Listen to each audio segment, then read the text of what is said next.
বর্তমানে বাংলাদেশে যে সমস্যা চলতেছে, ইসকন চলছে না এখান থেকে আমার এবং আপনার শিক্ষা আছে। এই সমস্যা থেকে আমার এবং আপনার শিক্ষা আছে। এই সমস্যা থেকে আমার এবং আপনার শিক্ষা কি? ইসকন নামক যে সংগঠন বর্তমান বাংলাদেশে চলমান আছে, এই ইসকন মূলত হিন্দু ধর্মীয় শ্রী চৈতন্যের মতবাদকে প্রমোট করে, যেটিকে বলা হয় বৈষ্ণব শাখা, হিন্দু ধর্মের বৈষ্ণব শাখা। আর শ্রী চৈতন্যকে কেউ বলে যে তিনি নিজে শ্রীকৃষ্ণ, আর কেউ বলে যে শ্রী চৈতন্য মূলত শ্রীকৃষ্ণের ভক্ত ছিলেন। তো এই ধারাটার মূল বক্তব্য কি? এই ধারাটার শ্রী চৈতন্যের মূল বক্তব্য হচ্ছে হিন্দুদের মধ্যে যে জাতপাতের ভেদাভেদ আছে, হিন্দুদের মধ্যে জাতপাতের ভেদাভেদ আছে, ব্রাহ্মণ, ক্ষত্রিয়, শূদ্র, এরকম চারটে ভাগে তারা বিভক্ত। তার মধ্যে সবচেয়ে সম্মানিত অংশটা হচ্ছে ব্রাহ্মণ, যারা তাদের দাবি অনুযায়ী তাদের ভগবানের মাথা থেকে সৃষ্টি হয়েছে, নাউজুবিল্লাহ। তো এই নিম্নবর্ণের হিন্দুদের কোনো অধিকার হিন্দু সমাজে ছিল না। ফলত নিম্নবর্ণের হিন্দুরা দলে দলে ইসলাম গ্রহণ করেছে। কেননা ইসলামের সবাই সমান, ইসলামে কোনো জাত নাই, পাত নাই, কালার নাই, রং নাই, বর্ণ নাই, ভাষা নাই, কিছু নাই। ইন্না আবাকুম ওয়াহিদ ওয়া ইন্না রাব্বাকুম ওয়াহিদ ইয়া আইয়ুহান নাসু উবুদু রাব্বাকুমুল্লাযী খালাকাকুম মিন নাফসিন ওয়াহিদা। তোমাদের পিতা এক, তোমাদের রব এক। জো বাইডেনের পিতা, নরেন্দ্র মোদীর পিতা, ডক্টর ইউনূসের পিতা একজনই, আদম আলাইহিস সালাতু ওয়াস সালাম। তো ইসলামের সবাই সমান, এখানে কোনো জাতপাত নাই, রং বর্ণ কিছু নাই। তো এই জন্য নিম্ন বর্ণের হিন্দুরা দলে দলে ইসলাম গ্রহণ করেছে।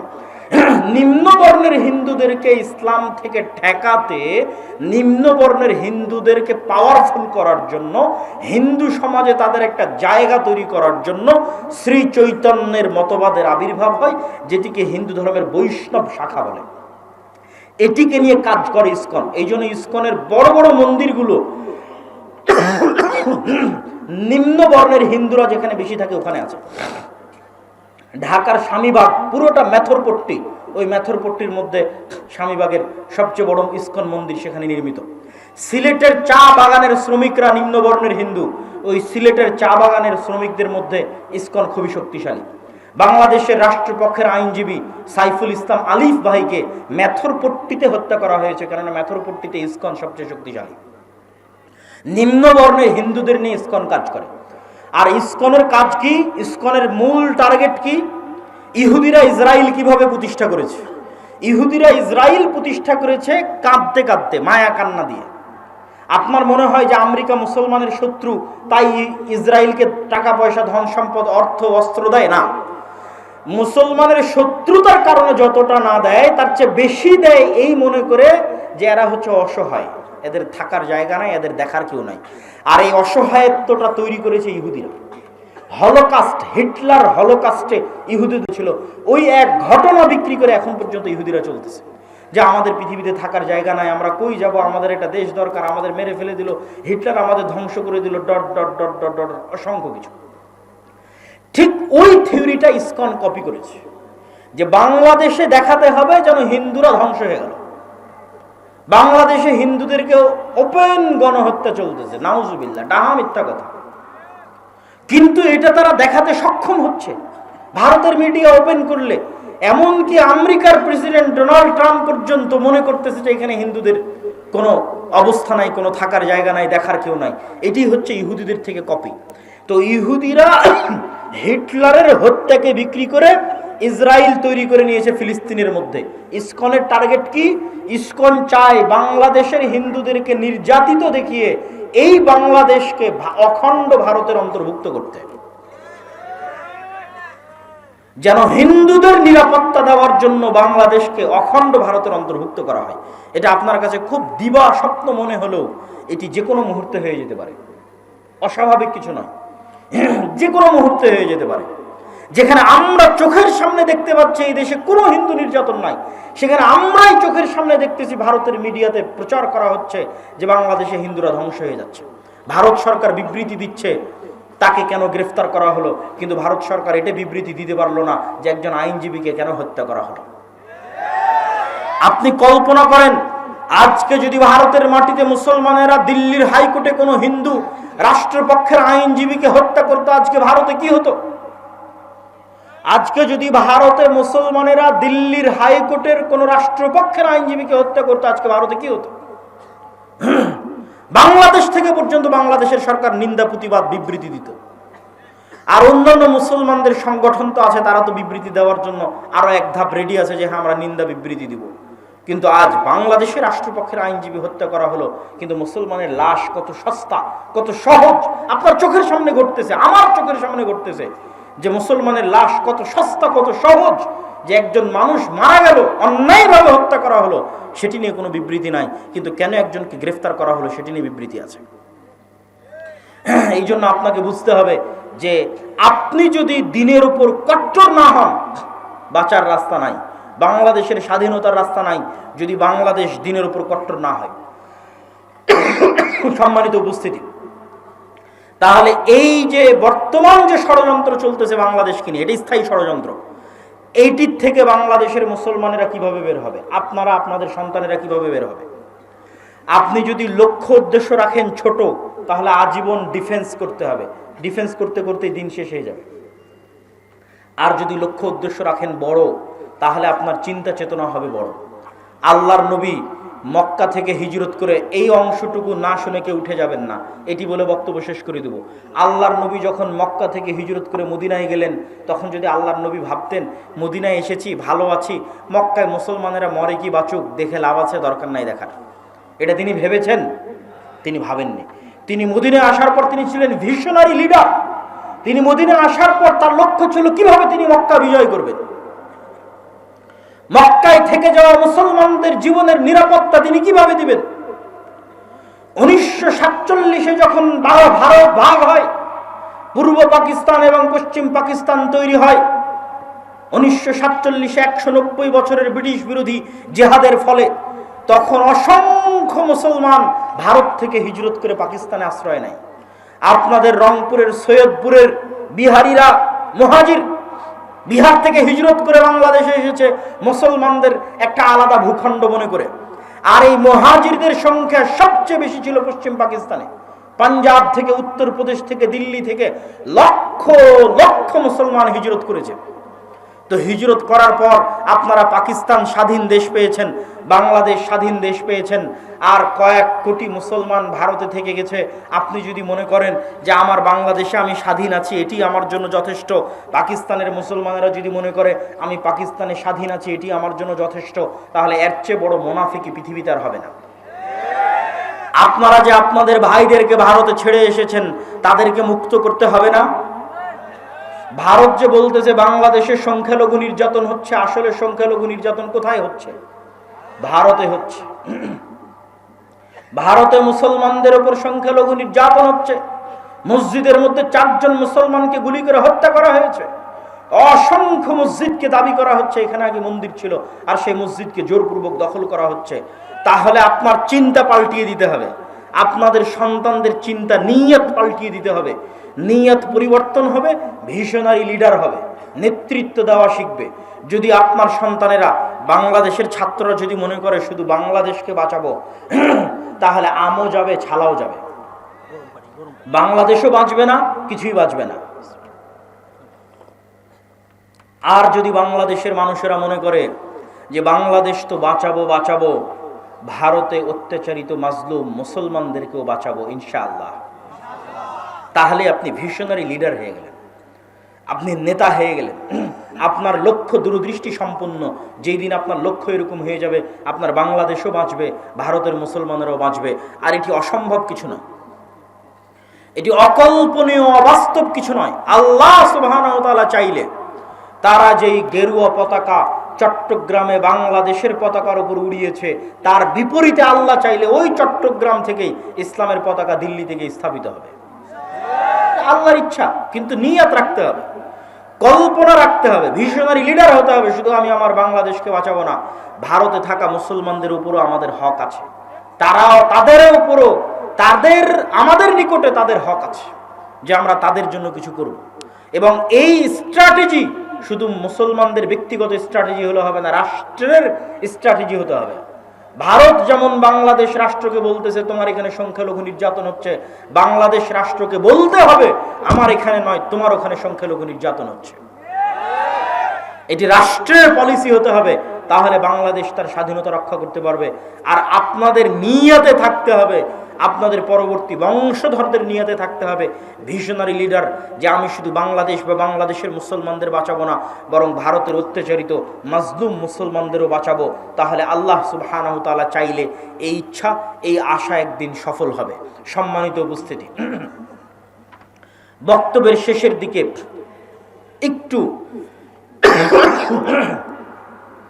বর্তমান সরকারের উদ্দেশ্যে আমাদের শুধু একটি দাবি, সংক্ষিপ্ত একটি দাবি, সেটি হচ্ছে আপনারা রাষ্ট্র সংস্কারের নামে যেটি করছেন করেন, রাষ্ট্রের কল্যাণের জন্য যা ভালো মনে করবেন করেন, কিন্তু রাষ্ট্রের সংবিধানে যেন ইসলাম বিরোধী কোনো কিছু স্থান না পায়। সেকুলারিজমের নামে, ধর্মনিরপেক্ষ মতবাদের নামে বাংলাদেশের মুসলমানদের ইসলামিত্বকে ধ্বংস করার চেষ্টা করা যাবে না।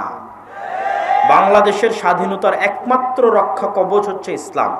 অতএব রাষ্ট্রের মূল পলিসির মধ্যে অন্তর্ভুক্ত করতে হবে, সংবিধানের মূল পলিসির মধ্যে অন্তর্ভুক্ত করতে হবে যে ইসলাম বিরোধী কোনো কিছু এই সংবিধানে এবং এই রাষ্ট্রে বাস্তবায়ন হবে না। দ্বিতীয়ত, যে সমস্ত মুসলমানেরা চায় যে তারা শরিয়া অনুযায়ী ফাইসালা নিবে, তাদের জন্য আলাদা শরিয়া কোর্ট স্থাপনের সুযোগ দিতে হবে। যারা চাইবে সেকুলার সিস্টেমে ফায়সালা নিবে, কিন্তু যে সমস্ত মুসলমান চাইবে শরিয়া অনুযায়ী ফায়সালা নিবে, তাদের জন্য আলাদা শরিয়া কোর্টের ব্যবস্থা রাখতে হবে। আর রেড লাইন কি, লাল দাগ কি? যেহেতু এনজিও সরকার, এই জন্য এই রেড লাইনের কথা বলতে আমরা বাধ্য। সেটি হচ্ছে LGBTQ, সমকামিতা। এটি হচ্ছে রেড লাইন। যদিও এখন আমেরিকায় যারা ক্ষমতায় এসেছে, ডোনাল্ড ট্রাম্প এবং ইলন মাস্ক, তারা নিজেরাও সমকামিতা এবং পরিবার বিরোধী কার্যকলাপের বিরোধী। ইলন মাস্ক নিজে পরিবার বিরোধী কার্যকলাপের শিকার, টুইটারের মালিক। ইলন মাস্কের ছেলে তার বাপকে হুমকি দিয়েছে যে আমাকে যদি ছেলে থেকে মেয়ে না করা হয় আমি আত্মহত্যা করব। ইলন মাস্ক তার ছেলের জীবন বাঁচাতে তাকে অপারেশন করে মেয়ে হওয়ার সুযোগ দিয়েছে, এবং সেই দিন ইলন মাস্ক ঘোষণা দিয়েছে যে আমার ছেলে মারা গেছে, জীবিত থাকা অবস্থায় মারা গেছে, মারা যায়নি, এখনো জীবিত আছে। কিন্তু ইলন মাস্ক বলছে আমার ছেলেকে নষ্ট করে দিয়েছে, ধ্বংস করে দিয়েছে, হত্যা করে দিয়েছে LGBTQ। এই জন্য LGBTQ এর বিরুদ্ধে লড়াই করার জন্য টুইটার ক্রয় করে নিয়েছে। আর LGBTQ এর বিরুদ্ধে লড়াই করার জন্য ডোনাল্ড ট্রাম্পের সাথে সম্পৃক্ত হয়ে রাজনীতিতে অংশগ্রহণ করেছে। আগের যারা ছিল তারা LGBTQ প্রমোটার ছিল, যদিও বর্তমান যারা, তারা আবার খ্রিস্টানের দিক থেকে কট্টর হবে। মানে মুসলমানদের যেমন আমি বললাম হিন্দুরা তাদের দিনে কট্টর, ইহুদিরা তাদের দিনে কট্টর, এরকম খ্রিস্টান কট্টরও আপনি দেখতে পাবেন। কিন্তু অবশ্যই ধার্মিক মানুষ LGBTQ এর জন্য, সমকামিতা, জেনা, ব্যভিচারের জন্য অন্যদের চাইতে ভালো। তো যেহেতু এনজিও সরকার, সেহেতু আমরা সতর্ক করে বলতে চাই যেন এই ধরনের কোনো মানব বিধ্বংসী, পরিবার বিধ্বংসী কোনো কার্যকলাপ যেন বাংলাদেশে বাস্তবায়ন না হয়। সম্মানিত উপস্থিতি, আদ-দাওয়া ইলাল্লাহর জন্য, জামিয়া সালাফিয়ার জন্য, শায়েখ আব্দুর রাজ্জাক বিন ইউসুফের জন্য অবশ্যই দোয়া করবেন। আগামী 30-31 জানুয়ারি দিনাজপুর জামিয়া সালাফিয়ায় সালাফি কনফারেন্স আছে। আজকের স্টেজে, এই যে আজকে যেমন আলোচনা করলাম বাংলাদেশ নিয়ে, ফিলিস্তিন নিয়ে, সিরিয়া নিয়ে, এই নতুন বইটা ফিলিস্তিন ও সমসাময়িক মুসলিম বিশ্ব, এই বইয়ের সব আলোচনা পাবেন। বাংলাদেশের পিলখানা, শাপলা চত্বর সব আলোচনা আছে। আর মাসিক আল ইতিসামের নতুন সংখ্যা এবং ডিসেম্বর এবং নভেম্বর আমার নিয়মিত সম্পাদকীয় পাবেন। মাসিক আল ইতিসামকে মূল্যায়ন করার চেষ্টা করবেন, নতুন বই পুস্তককে মূল্যায়ন করার চেষ্টা করবেন। আল্লাহ সুবহানাহু ওয়া তাআলা আমাদের এই সম্মেলনকে কবুল করুক, আল্লাহুম্মা আমিন। সংক্ষিপ্ত প্রশ্নোত্তর যা আছে সেগুলো দিয়ে আমি বিদায় নেওয়ার চেষ্টা করব ইনশাআল্লাহ। মক্কা শরীফের ইমাম সাহেব নাকি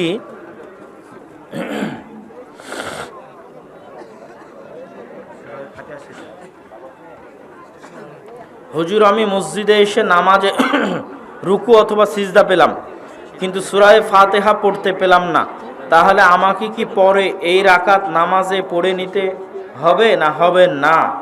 রুকু পেলে রাকাত হয়ে যাবে, সূরা ফাতিহা না পেলেও। রাসূল সাল্লাল্লাহু আলাইহি ওয়াসাল্লামের সালাত বনাম প্রচলিত সালাত নামে একটা বই আছে, শায়েখ আব্দুর রাজ্জাক বিন ইউসুফের। সালাতের সব মাসালা সূচিপত্র পড়লেও নামাজ ঠিক হয়ে যাবে। বইগুলো কোন দিকে পাওয়া যাচ্ছে? হাতের বাম পাশে, স্টেজে হাতের বাম পাশে বই আছে। কেউ যদি কিছুই না নিয়ে যান, 20, 25 কি 30 টাকা দাম, আমার জানা নাই, মাসিকাল এতেসাম অবশ্যই নিয়ে যাবেন। 30 টাকা, তাই না? কিছুই যদি না নিয়ে যান, আপনার পেঁয়াজি পুরি খাওয়ার খরচ দিয়ে, আজকে তো জালসায় যারা এসেছেন সবাই কোথাও না কোথাও পেঁয়াজি বন্ধু বান্ধব বাটা মাদ্রা খেয়ে টাকাটা নষ্ট করেছেন, মাসিকাল এতেসাম নিয়ে যান। আপনাদের এমপি সাহেব বক্তব্য দিল ইকরা। ইকরা মানে পড়া, মানে উনি বললেন হেদায়েত শুরু হবে পড়া দিয়ে, তো না পড়লে কিসের হেদায়েত? পড়তে হবে। তাশাহুদ পড়ার সময় শাহাদত আঙ্গুলি কেউ কেউ 2 বার 1 বার ধারাবাহিক নাড়াতে থাকতে হবে। যে ব্যক্তি জর্দা বিড়ি সিগারেট গুল খায় তার পিছনে সালাত হবে কি? ওই ইমামকে পরিবর্তন করতে হবে। পরিবর্তন না হলে পাশের মসজিদে যেতে হবে। আশেপাশে ভালো কোনো মসজিদ এরকম না থাকলে বাধ্যগত অবস্থায় তার পিছনে সালাত পড়া যায়। আমাদের পরিচয় তো মুসলিম, তাহলে বিভিন্ন নামে নিজেদের সম্বোধন করি কেন? বৈশিষ্ট্যগত নাম বলা যায়। সাহাবীরা মুসলিম হওয়ার পরও আনসার, সাহাবীরা মুসলিম হওয়ার পরও মুহাজির।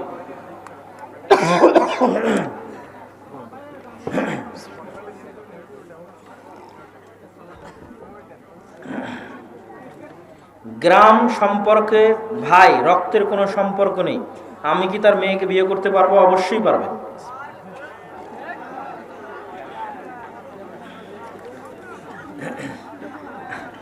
আপনি বগুড়ায় বলেছেন ব্যাংকে সুদ ছাড়া টাকা রাখা যাবে, কিন্তু ব্যাংক তো ওই টাকা দিয়ে অন্যজন থেকে সুদ নিবে। বিশেষ জরুরি যদি না হয় তাহলে টাকা রাখার দরকার নাই। জরুরি প্রয়োজনে আমরা রাখার কথা বলেছি, তবে অবশ্যই ইন্টারেস্ট নেওয়া যাবে না। অনিচ্ছাকৃতভাবে কাউকে আঘাত করলে কি পাপ হবে? ক্ষমা চেয়ে নেবেন। শায়েখ, আমি আপনাকে অনেক ভালোবাসি, আমি একজন জেনারেল লাইনের ছাত্র। কোনো এক সংগঠনের ব্যক্তি বলেছেন আমিরের হাতে বায়াত গ্রহণ না করলে নাকি ঈমান পরিপূর্ণতা হবে না। কতটুকু যৌক্তিক? আমিরের হাতে বায়াত করতে হবে, তবে তার আগে আমির থাকতে হবে। আমির কই? আমির তো নাই। আমির কে? যে আমাকে গ্রেফতার করতে পারে, আমাকে ফাঁসি দিতে পারে, আমার হাত কাটতে পারে, আমাকে রজম করতে পারে, সে আমির। সে হচ্ছে আমিরুল মুমিনিন, আমিরুল মুজাহিদিন। এই আমির যখন আসবে তখন ওই আমিরের হাতে বায়াত করতে হবে। আর এখন আপনার বায়াত আপনি চাইলেও না চাইলেও প্রধান উপদেষ্টা ডক্টর ইউনূসের কাছে করা আছে। আর আপনি জামাতবদ্ধ থাকবেন কি দিয়ে? 5 ওয়াক্ত সালাত মসজিদে আদায় করার মাধ্যমে। বিতের সালাত প্রতিদিনই দোয়ায়ে কুনুত পড়তে হবে। সেটি কি রুকুর আগে বুকে হাত বেঁধে না কি রুকু থেকে উঠে? দুটিই করা যায়, দুটির হাদিস আছে। শায়েখ আসসালামু আলাইকুম, মসজিদের সাথেই সরাসরি পাকা কবর, তার মাঝে কোনো দেয়াল নেই এবং মসজিদের সামনের দেয়ালে কাবা ঘরের ছবি রয়েছে। মসজিদের সাথেই সরাসরি পাকা কবর, সাথে বলতে কি পশ্চিম দিকে? যদি পশ্চিম দিকে হয় মাঝে অবশ্যই দেওয়াল দিতে হবে।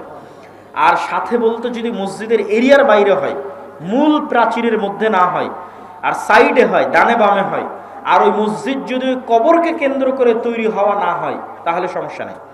আর মসজিদের পশ্চিমে কোনো কিছু রাখা যাবে না, সাদা ঘড়িও রাখা যাবে না, ঘড়িও রাখবেন পিছনে। সালাতে মনোযোগ নষ্ট হয় এমন কিছুই সামনে রাখা যাবে না। কোনো দাড়ি চাছা, টাকনুর নিচে কাপড় পরা মানুষ বিড়ি সিগারেট খায়, সুদখোর, এমন লোকদের সালাম দেওয়া যাবে কি? যদি মনে হয় তাদেরকে সালাম না দিলে, বয়কট করলে হেদায়েত হতে পারে, তাহলে বয়কটের রাস্তা হিসেবে করা যেতে পারে। আর যদি মনে হয় যে না, তাকে সালাম দিয়ে ভালো ব্যবহার করে বুঝালেই হেদায়েতের সম্ভাবনা আছে, তাহলে সালাম দিতে হবে। সালাম যাকে চেনা যায় তাকেও দিতে হয়, সালাম যে অপরিচিত তাকেও দিতে হয়। স্বাভাবিক যতক্ষণ মুসলমান আছে, মুসলমানদের এরিয়ায় আছে, ততক্ষণ সালাম দিতে হবে। আমি শুনেছি যে ইসলাম ধর্ম ব্যতীত অন্য ধর্মের ছোট সন্তান জন্মের কিছুদিন পর মারা গেলে সে কি জান্নাতীদের কর্মচারী হবে? যারা নাবালক অবস্থায় মারা গেছে তাদের ক্ষেত্রে বিশুদ্ধ মত এটি যে তারা জান্নাতে যাবে, এটি বিশুদ্ধ মত। কিভাবে থাকবে জান্নাতে আল্লাহু আ'লাম। আমি আব্দুর রাকিব, বেনামাজির জানাজা করা যাবে কি? পিতামাতা এবং সৎমা যদি না পড়ে নামাজ, তাহলে তাদের জানাজা কি করা যাবে? বেনামাজিদের সাথে আত্মীয়তার সম্পর্ক ছিন্ন করা যাবে কি? ওই যে বললাম আপনার অবস্থান, আপনি যদি এলাকার সম্মানিত আলেম হন, আপনি যদি এলাকার একজন প্রভাবশালী ব্যক্তি হন, তাহলে বেনামাজির জানাজায় যাওয়া আপনার জন্য ঠিক হবে না, ঠিক আছে? তবে আপনি যদি এমনি স্বাভাবিক একজন মানুষ হন, তাহলে কাউকে না কাউকে তো ওই ব্যক্তির জানাজা আদায় করে কাফন দাফন করতে হবে। তো স্বাভাবিক মানুষেরা তাদের জানাজা করে কাফন দাফন আদায় করবে, মানুষ তার অবস্থা অনুযায়ী সিদ্ধান্ত নেবে। আপনি যদি আপনার বাবা মা সালাত আদায় করে না, মনে করেন সম্পর্ক ছিন্ন করলে তাদেরকে সালাত আদায় করানো যাবে, তাহলে পরিপূর্ণ সম্পর্ক তো বাবা মায়ের সাথে ছিন্ন কখনই করা যাবে না, মুশরিক হলো কাফের হলো, তাহলে হয়তো একটু দূরে দূরে থেকে তাদেরকে সালাতের বিষয় বলে তাদেরকে আনা গেল, এটা একটা বিষয়। আর যদি মনে হয় না ভালো ব্যবহারের মাধ্যমে হেদায়েতের দিকে আনা যাবে, তাহলে নামাজ না পড়লেও তাদের সাথে ভালো ব্যবহার করে, তাদের সাথে উত্তম আচরণ করে তাদেরকে হেদায়েত করার চেষ্টা করতে হবে। এই বিষয়গুলো কনটেক্সটের উপর নির্ভর করে, সোজা সাপটা কোনো উত্তর দেওয়া যাবে না। আপনি কোন পরিস্থিতিতে আছেন, কোন পরিবেশে আছেন, আপনার জন্য কোনটা কার্যকরী হবে ওই ব্যক্তির হেদায়েতের জন্য সেটাই করতে হবে। আল্লাহ সুবহানাহু ওয়া তাআলা আমাদেরকে সঠিক বুঝার, জানার ও মানার তৌফিক দান করুক।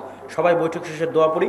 সুবহানাকা আল্লাহুম্মা ওয়া বিহামদিকা আশহাদু আল্লা ইলাহা ইল্লা আনতা আস্তাগফিরুকা ওয়া আতুবু ইলাইক। আসসালামু আলাইকুম ওয়া রাহমাতুল্লাহি ওয়া বারাকাতুহু।